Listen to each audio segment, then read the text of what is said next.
आता नाही म्हटलं तरी ह्या माझ्या मेंढ्यांची कॉस्ट सगळी एक 4-5 करोड आहे. तर ते पैसा दिसून येत नाही, पण प्राणी असतात, कॉस्टली असतात, प्राण्यांची कॉस्ट आहे. कुठलाच बिझनेस असा म्हणजे हा बिझनेस असा खूप खालच्या ह्याचा आहे अशातला काय प्रकार नाही आहे.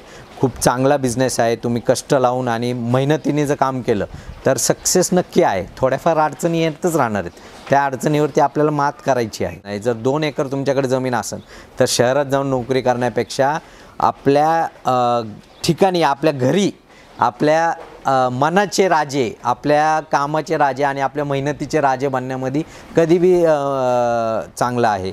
तुम्ही फक्त स्वतःलाच सेल्फ एम्प्लॉय करताय असं नाही आहे, तर तुम्ही गावातल्या 4-5 जणांनाही एम्प्लॉयमेंट देत आहे. तर त्या दृष्टीनेही तुम्ही बघा, ते शहरात जाण्यापासून वाचतात, ते त्यांच्या फॅमिलीसंग राहू शकतात. तर हे सगळं काय आपल्याला बघायला लागते की हे गणित कसं बसवायचं आहे. एकदा गणित बसवायला शिकले तुम्ही, ते काय लगेच तुम्हाला मीही तुम्हाला काही एका दिवसात शक्तिमान बनवू शकणार नाही.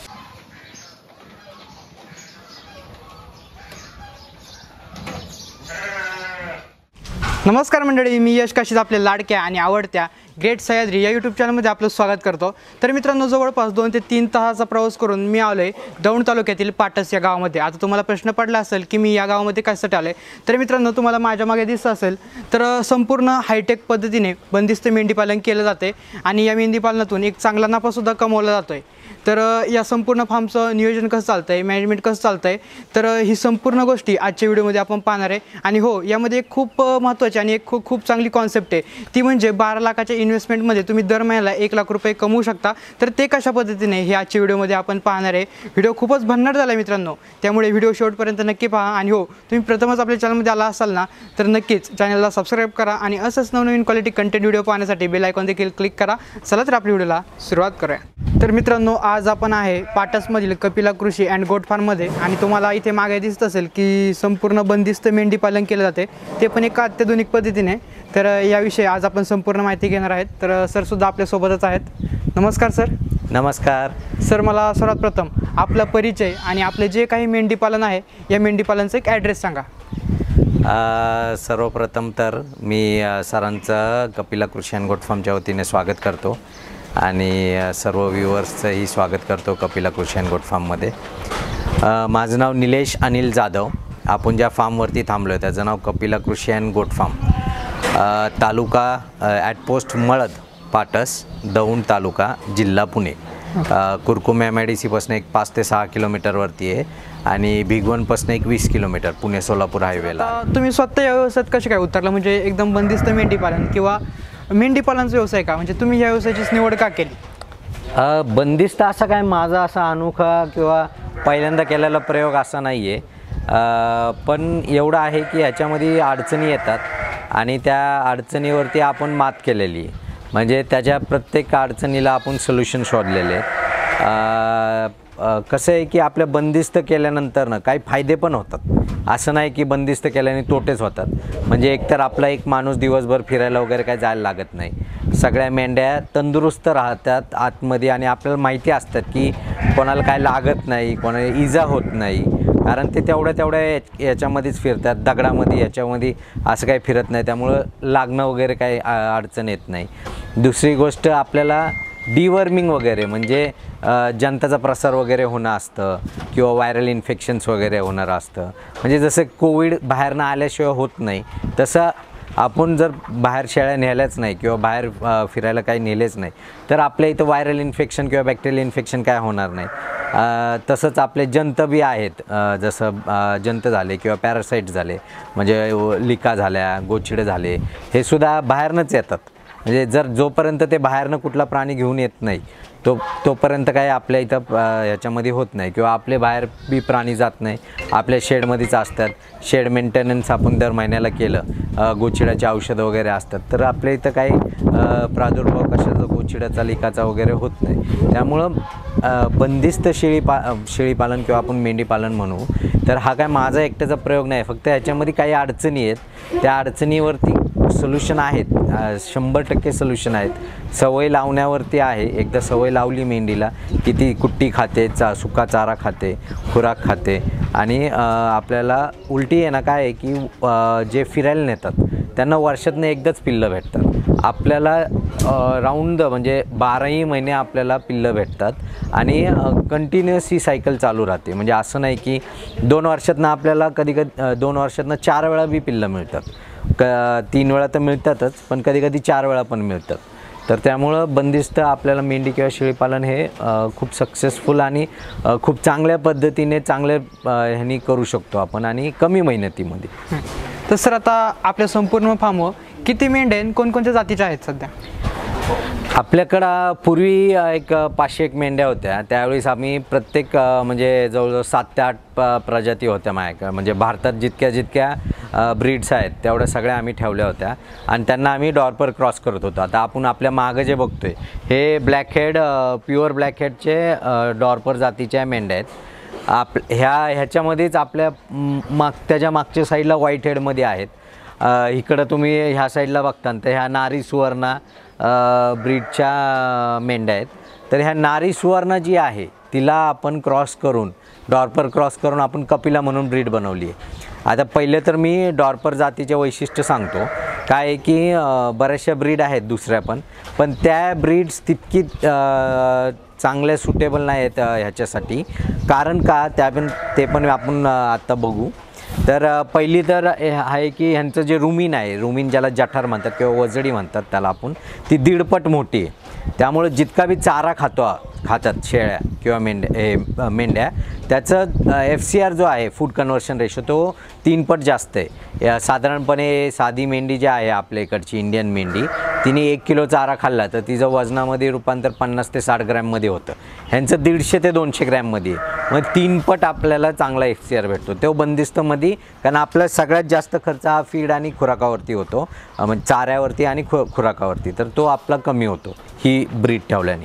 आणि त्याला वजनवाढी चांगली आहे. म्हणजे 3 महिन्याचं जे पिल्लू आहे ते साधारणपणे आपल्या मेंढीचं 10-12 किलो 15 किलो मॅक्स एवढं ॲव्हरेज होतं. ह्यांचं 25 किलोच्या वर असतं. 25-30 किलो 35 किलोपर्यंतचे बी 3 महिन्यात पिल्लं झालेले. तर त्यामुळं आपल्याला वजनवाढीला खूप चांगली ही ब्रीड आहे. दुसरी गोष्ट 80% आपल्याला ट्विन्स भेटतात. आपल्या गावठी मेंढीला महाराष्ट्रामधल्या मेंढीला किंवा भारतामधल्या ज्या मेंढीच्या प्रजाती आहेत त्यांच्यामध्ये आपल्याला 10 ते 20% मॅक्सिमम 30% आपल्याला ट्विन्सचं पर्सेंटेज भेटलेलं आहे. म्हणजे 100 मेंढ्यांमागं आपल्याला 130 पिल्लं भेटतं. ह्यांचे 180पर्यंत पिल्लं भेटतात. म्हणजे 80% आपल्याला ट्विन्सचं पर्सेंटेज आहे. म्हणून आपल्याला 2 पिल्लांची संख्या चांगली भेटते. आणि तिसरं आणि सगळ्यात महत्त्वाचं म्हणजे काय की जी ही मेंढी आहे ती 1.5-2 लिटर पण दूध देते. बऱ्याचशा देशांनी ही मेंढी डेअरी शिप म्हणून पण वापरली जाते. पण हिचे जे 2 पिल्लं होतात ते तेवढं 1.5-2 लिटर दूध पचवूही शकतात. म्हणजे खूप चांगल्या पद्धतीने त्यांचं संगोपन होतं आणि त्याच्यामुळेच त्यांची वजन वाढ भेटते. कॅल्शियमचं वगैरे पूर्तता होती आणि दोन्ही पिल्लं व्यवस्थित वाढ होती. म्हणून हे सगळे गुणधर्म असल्यामुळं आपण हे डॉर्पर जातीकडे गेलं. आणि नारी सुवर्णाचा काय गुणधर्म आहे की सगळ्यात चांगला गुणधर्म एवढाच आहे की ती 3-4 पिल्लं देते. पण एवढा काय की प्युअर नारी सुवर्णामध्ये गेलो तर ती अडल्ट फिमेल जी आहे ती 30 किलोच्या वर नाही आहे. डॉर्परची 80 किलोची असते. नर 120 किलोपर्यंत असतो. तर त्याच्यामुळं क्रॉस केल्याने काय होतं आपल्याला वजन वाढ भेटते त्यांच्यामध्ये. आणि आपल्याला पिल्लं त्यांची संख्या जी आहे ती 3च्या ऐवजी आपल्याला 2 येते. पण हमखास 2 भेटतात आपल्याला. आणि दुधाची क्वालिटी ही वाढते. क्वांटिटी आणि क्वालिटी दोन्ही वाढतं.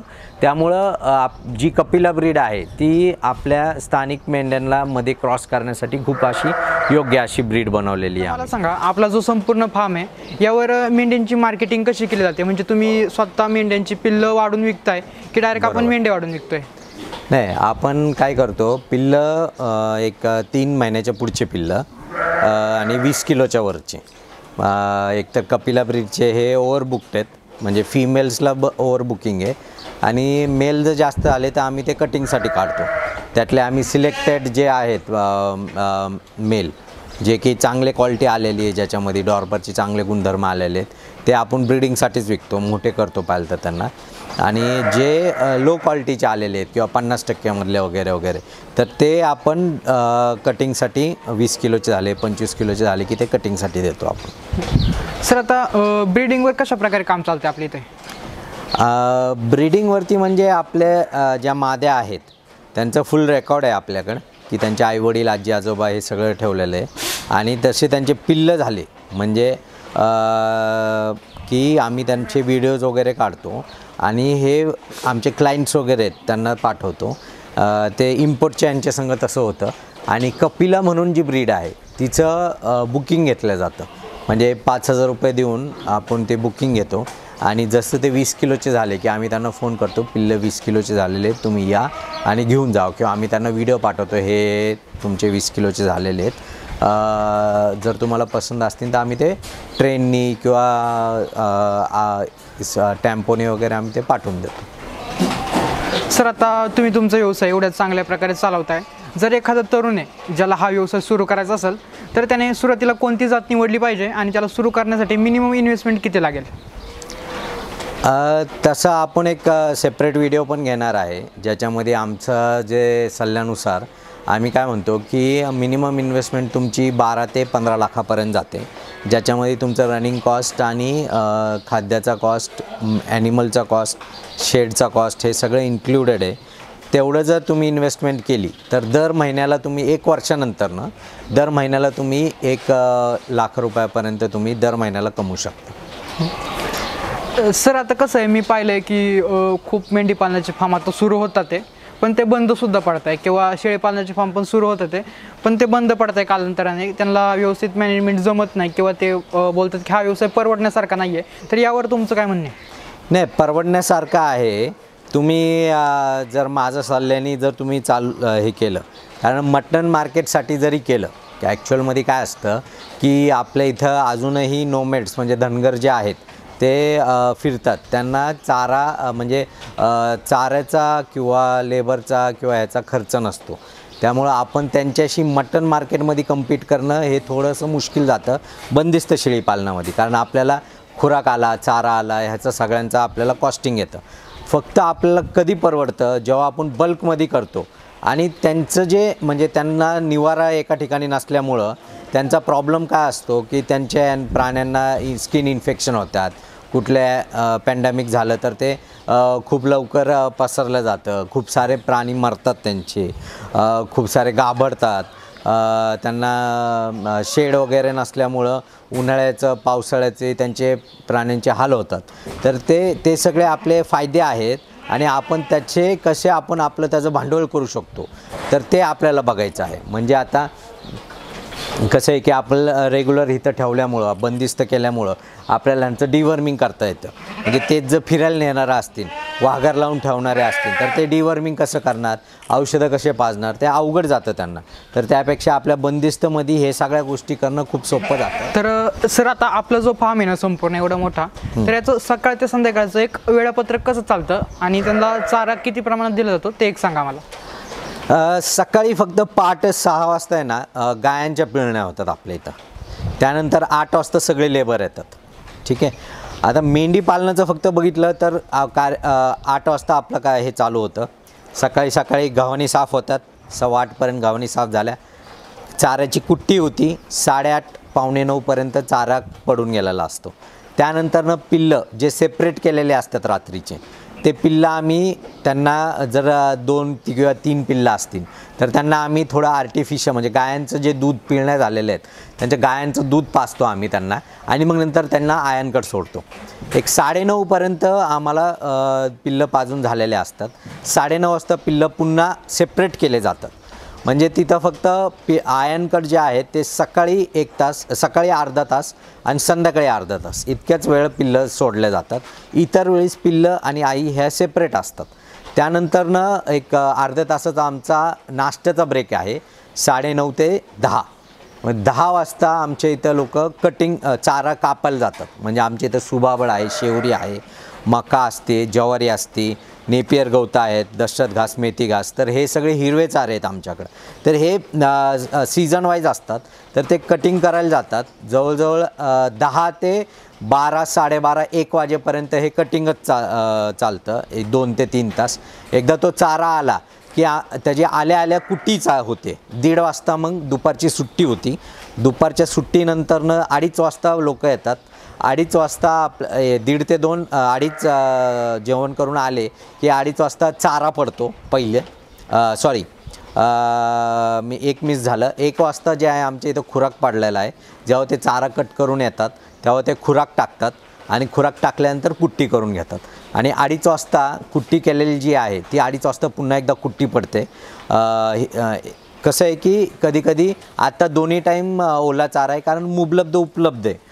उन्हाळ्यामध्ये जनरली काय होतं की आमच्याकडं सुका चारा ओला चारा तितका उपलब्ध नसतो. त्यामुळे एक टाईम आम्ही सुका चारा देतो. मग सकाळचा सुका चारा असतो आणि दुपारचा जो आहे तो ओला चारा असतो. 2:30 वाजता आपला चारा झाला की पुन्हा मग 4 वाजता गायांच्या पिळण्या होतात. 4:30 वाजता परत तसंच पिल्लं ज्या शेळ्यांना किंवा मेंढ्यांना दूध कमी आहे त्यांच्या पिल्लांना दूध बॉटलचं दूध पाजलं जातं. मग पिल्लं आयनकट सोडले जातात आणि नंतरनं 5-5:30पर्यंत आमचं आवरलेलं असतं. आत्ता ह्या टायमाला आमचं फुलपणे आवरलेलं आहे. मागं तुम्ही बघू शकता कुणी एक लेबर नाही आहे, कोणीच नाही आहे, फक्त आपण दोघंच आहोत. तर 5:30ला माझ्या इथले सगळे लेबर खुश असतात. काही अडचण नाही, खूप कमी काम असतं, जास्त काही दगदगीचं किंवा ह्याचं काम नाही आहे. इवन जर तुम्ही स्वतःहून म्हणजे मध्यंतरी आमच्याकडे लेबर नव्हते तेव्हा आम्ही स्वतःसुद्धा हे काम करू शकतो. म्हणजे असं लेबर अभावीसुद्धा बरेच लोक बोलतात की लेबर अभावी आम्ही बंद केलं, पण ह्याच्यात काही इतकं काम करण्यासारखं नाहीच आहे. आम्ही बऱ्याचशा गोष्टी सोप्या केलेल्या आहेत. इथं झाडून मारायला जसं आम्ही हे जे एलिव्हेटेड ह्याच्यावरती आहोत तर हे आम्हाला झाडू मारायला लागत नाही. दुसरी गोष्ट चारा चॉफ कटिंग आहे. गव्हाणी मोठ्या आहेत त्यामुळे कधीकधी आम्ही एक टाईमसुद्धा जर चारा भरपूर टाकून ठेवला तर तो 2 टाईमचा सुद्धा होऊ शकतो. तर असं तुम्हाला प्रत्येक अडचणी येतात त्याच्यावर मात करायचं आहे. फक्त लक्षात ठेवा की माघार घ्यायची नाही आणि हार मानायचं नाही. सर, आता खूप तरुणांचं असं म्हणणे आहे की आम्हाला हा व्यवसाय सुरू करायचा आहे पण आमच्याकडे जमीन नाही आहे, तर आम्ही हा व्यवसाय सुरू करू शकतो का? 100 शेळ्या मेंढ्या पाळायला आपल्याला 1 एकर लागतं. तुम्ही लीजवरती भेटतं आहे आजकाल. काय बऱ्याच ठिकाणी म्हणजे आपण जिथं थांबलेलं आहे हे सुद्धा माझं लीजवरती आहे. तर तुम्हाला 1 एकर हा 25,000 30,000 वार्षिक असं भेटतं. म्हणजे तुम्हाला लीजवरती सुद्धा लँड भेटतात, लाँग लीजवरती भेटतात, सरकारी लँड पण आहेत 90 वर्षाच्या लीजवरती वगैरे भेटतात. असं बी तुम्ही करू शकता. नाही तर लई असं काय शेतीचे रानं खूप महाग आहेत असंतला काय प्रकार नाही आहे. 15-16 हजार 20,000 रुपये एकरनी तुम्हाला रानं भेटतात. काळांतराने त्या रानांची किंमत वाढतेच. पहिल्यांदा लीजवरती घ्या, नंतरनं विकत घ्या रानं, असं तुम्ही करू शकता. कसं आहे की हा काय एखाद्या वर्षाचा किंवा 2 वर्षाचा किंवा लगेच असं बंद पडणारा असा काही व्यवसाय नाही आहे. हा तुमचा पारंपरिक पिढ्यानपिढ्या चालणारा असा व्यवसाय आहे. तर म्हणजे तुम्ही आता ह्याच्यात आहात तर हे असं नाही आहे की आज हे बंद होणार आहे किंवा तुम्ही मेल्यानंतर हे बंद होणार. तुमचे पोरंसुद्धा हे चालवत राहणार आहेत. असं मी आपल्या इथं नाही पण फॉरेन कंट्रीमध्ये तरी बरेच जण मी बघितले 3-3 4-4 पिढ्या गेलेल्या आहेत त्यांच्या ह्याच बिझनेसमध्ये. सर, मी माझा स्वतःचा एक प्रश्न तुम्हाला विचारतो. आता लोकांना असा प्रश्न पडला तर आम्ही विकतचा चारा घेऊन जर मेंढी पालन केलं तर परवडेल का? परवडतं, पण ते कसं करायचं ह्याच्यासाठी तुम्हाला माझ्याकडे ट्रेनिंग घ्यायला लागेल. काय आहे की बऱ्याच वेळा काय होतं आपल्याला विकतचा जो चारा आहे तो ओला चारा कधी परवडत नाही आपल्याला. आपल्याला सुक्या चाऱ्यावरती यायला लागतं. सुक्या चाऱ्याचं TMR बनतं आणि आपल्याला बऱ्याच वेळा काय होतं की कॉस्टिंग बसवायचं कसं. एकदा तुम्हाला कॉस्टिंग बसवता आलं की आपल्या इथं बाबा आजूबाजूला काय स्वस्त भेटतं, जनरली मी काय चारा खायला घालतो आहे ह्याच्यापेक्षा तुमच्या आजूबाजूला काय स्वस्त भेटतं. म्हणजे आता तुम्ही विदर्भात जाता, इथं जवळ तुम्ही ह्याला जाता सोलापूर, बार्शी, तुळजापूर ह्या भागामध्ये, तर इथं हरभऱ्याचं कार्ड झालं, सोयाबीनचं कार्ड झालं, हे फुकटमध्ये पण भेटतं किंवा खूप कमी प्राईजमध्ये 1 रुपया 2 रुपये किलोनी. आता आपल्याला जे मेंढ्यांना आहे ते एका मेंढीला 1 किलो बी चारा लागत नाही सुका चारा, आणि खुराक जो आहे तो अर्धा किलो मॅक्स. ते बी कशी आहे की आमची 50-60 किलो 70 किलोची मेंढी असते. त्यामुळं जर तुम्ही क्रॉस ब्रीडमध्ये काम करता 30 किलो 35 किलो 40 किलो तिला कमी लागेल. तर त्या अर्धा किलोचं 10 रुपये आणि हे 1-2 रुपये असं मिळून तर 12 रुपयातच हे बसतं आहे. तर थोडक्यात तुम्हाला काय सांगितलं 12 रुपयाचं दिवसाचं हे असेल तर महिन्याचं तुम्हाला 400 रुपये खर्च येतो, आणि 400 × 12 जर केलं तर तुमचं 4 ते 5 हजारात तुम्हाला मेंढीचा एका मेंढीचा खर्च येतो. तुम्हाला आहे ना मेंढीचे आपल्याला एक जरी पिल्लू भेटलं ना जे 9-10 हजार रुपयाला जाते, तुमचा डबल खर्च निघून जातो. त्यामुळं हा व्यवसाय असं काही खूपच असा ह्याचा आहे असं नाही. फक्त तुम्हाला काय बोलतात ट्रेन झाले पाहिजे, कसं शेळी पालन करायचं आहे, कसं संगोपन करायचं आहे, कसे पिल्लं वाढवायच्यात. कुठंही कसंही तुम्ही म्हणजे विकत चारा घेऊन किंवा ओल्या चाऱ्यावरती दोन्ही प्रकारे तुम्ही करू शकता. सर आता किती झालं तरी आपण हे लाईव्ह स्टॉकचं प्रोडक्शन करतोय. आता इतर लाईव्ह स्टॉकच्या तुलनेत आणि यांच्या तुलनेत यांच्यात आजार पण किती येते आणि त्याचं व्यवस्थापन आपण कसं करतोय? बरोबर. आता आजारपण कसं आहे की शेवटी हे स्मॉल रुमिनंट आहेत, म्हणजे आपल्या कोंबड्यांपेक्षा हे रफ आहेत, म्हणजे सस्टेनेबल आहेत. आणि जर तुम्ही गाई म्हशी बघितल्या तर गाई म्हशी ज्या आहेत त्या जास्त टफ असतात ह्यांच्यापेक्षा, कारण ते जसं जसं प्राणी मोठा होत जातो तसं त्यांचं रेजिस्टन्स पॉवर किंवा सस्टेनेबिलिटी किंवा मॉर्टिलिटीचे चान्सेस हे कमी होत जातात. जसं जसं आपण लहान प्राण्यांकडे म्हणजे पोल्ट्री वगैरेमध्ये गेलं तर किती प्राणी मरतात, 10%, 20% अशी त्यांची मॉर्टिलिटी ही त्यांनी एक्सपेक्टेड असती, म्हणजे एस्टिमेटेड असती त्यांच्या प्रोजेक्टसाठी. तसंच आपल्या ह्याच्यामध्ये 2%, 3% ही मॉर्टिलिटी पिल्लांमध्ये होते. अडल्टमध्ये 1-2% असं तेवढीच मॉर्टिलिटी, ती बी कधी जेव्हा प्राणी लाईफस्टॉक आपला म्हातारा झालेला असतो किंवा वेण्यामध्ये किंवा काही प्रोलॉंग त्यांना उजरलेच नाही, म्हणजे कुठल्या आजारातनं लवकर ते उजरलेच नाही, तर असे काही प्राणी त्यांच्यामध्येच मॉर्टिलिटी होती. बाकी असं मला वाटत नाही की रेजिस्टन्स किंवा ह्याच्यामध्ये असा काही वेगळा असा फरक आहे. आपल्याला काय की तो 2-3 ह्याच्यामध्ये फक्त बघायचं आहे, एक तर ताप येणं आणि एक जुलाब होणं, हे दोनच फक्त कंट्रोल करता आलं आपल्याला. जुलाब आणि ताप या दोन्हींच्या अँटीबायोटिक वेदनाशामक वगैरे भेटतात, आपल्याला हे 2 कंट्रोल करता आलं तर बाकीचे काय रोगराई इतके जास्त काय होत नाही यांच्यामध्ये. मित्रांनो, सरांनी आपल्याला खूप मोलाचं मार्गदर्शन केलं आहे, त्याबद्दल तुमचं धन्यवाद सर. सर्वप्रथम तर सर तुम्ही पण आहे ना इतक्या लांबनं म्हणजे 2 व्हीलरवरती तुम्ही सगळं काय हे करत, म्हणजे हायवेपासून इथे यायचं सुद्धा 1.5-2 किलोमीटर आहे, तर एवढे कष्ट घेऊन तुम्ही माझे इंटरव्ह्यू घेण्यासाठी येत आहे. तर सर्व प्रेक्षकांना किंवा जे काही तुमचे व्ह्युअर्स आहेत त्यांना माझी कळकळीची विनंती आहे की सरांना खूप सपोर्ट द्या. लाईकला आणि लाईकच्या बटनाला क्लिक करा आणि शेअर नक्कीच करा. सर खूपच जास्त मेहनत घेत आहेत, तर तुम्ही यांना साथ द्या. आणि कपिला कृषी अँड गोट फार्मच्या वतीने जर तुम्हाला काही अडचणी असतील ह्या बिझनेसमध्ये तर नक्की मला फोन करा. तुम्हाला कुठलीही अडचण असू दे, आपण नक्की रिझॉल्व करण्याचा प्रयत्न करू. खरंच सर, तुमच्याबरोबर बोलून मला खूप भारी वाटलं. धन्यवाद. धन्यवाद. तर मित्रांनो, पुन्हा भेटूया अशाच एका नवीन व्हिडिओमध्ये. राम राम. राम राम.